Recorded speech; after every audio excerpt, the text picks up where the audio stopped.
महाराष्ट्राच्या विधिमंडळामध्ये पहिल्यांदाच महाराष्ट्राच्या माननीय मुख्यमंत्र्यांनी मांडला। हा अर्थसंकल्प मांडत असताना आमचे नेते दिवंगत आदरणीय दादांना हा 12वा अर्थसंकल्प त्यांनी समर्पित केला। आज दादा जर असते तर हा अर्थसंकल्प सुद्धा दादांनी मांडला असता।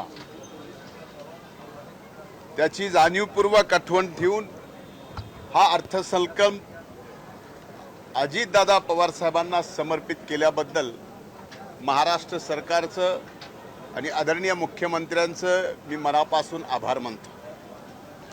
खरं तर हा अर्थसंकल्प अगदी थोडक्यात सांगायचा झाला